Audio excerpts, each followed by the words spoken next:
ነፍስ የተባለች ሁሉ ሞትን ትቀምሳለች። ነገር ግን የሞተ ሰው ሁሉ ተሳካለት ሰዎች እንደሚሉት ተገላገለ ነው አይደለም። ብዙ ጥያቄ አለ። የጀነትም የጀሃነም ህይወት እዚህ ጋር ነው የሚጀምረውና እድለኛ ብሎ ማለት فمن زحزح عن النار وادخل الجنة فقد فاز الله كجهنم ነፃ አውጥቶት ጀነትን የሰጠው ሰው አላህ ዘንድ እድለኛ ማለት ይሄ ነው።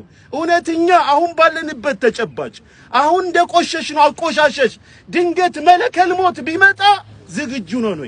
ሁላችንም والله ራሳችንን እንፈትሽና ይሄ አጀላችን መቼ ነው? ይሄ አጀላችን መቼ ነው? من علامة الساعة كقيامة ملكت الموت الفجأة ድንገተኛ ሞት መብዛቱ ነው። ዛሬ ወንድሞቼ መኖርን መመኘት እስኪያጸላን ድረስ ምን ያዩ ነገር በጣም አስቀያሚ ሆኗል። ዙልም በዝቷል። ደም የሰው ልጅ ደም እንደ ጎርፍ እየወረደ ነው። ተመልከቱ፣ ወለጋ፣ ጎንደር በተለያየ ቦታ ላይ የሰው ልጅ ደም እየፈሰሰ ነው። ዛሬም እኛ እንስቃለን።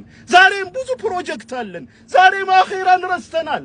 ዛሬም እርስ በርስ እንባላለን። ዛሬም በመጅሊስ ወንበር እንባላለን። ዛሬም እርስ በርስ እንቀሳሰራለን። ዛሬም ወንድሞቻችንን በትንሽ አይን እናያለን። መቼ ነው የምንማረው? ከቁርአን በላይ ምንድነው የሚያስተምረን? ከሞት በላይ ምንድነው የሚያስተምረን? በዚህ ቅሰቶች ካልተማርን ثم قست قلوبكم من بعد ذلك فهي كالحجارة أو أشد قسوة ልባችሁ ደረቀ ይለናል። ከድንጋይ በላይ የሰው ልጅ ቀልብ ሲደርቅ ይደርቃል። ከድንጋይ መሃል ከአላህ ፍራቻ የተነሳ ስትፈረክሰው ውሃም ያወጣል። ከተራራ ላይ ተንከባሎም ይወድቃል። የሰው ልጅ ቀልብ በወንጀል ደርቋልና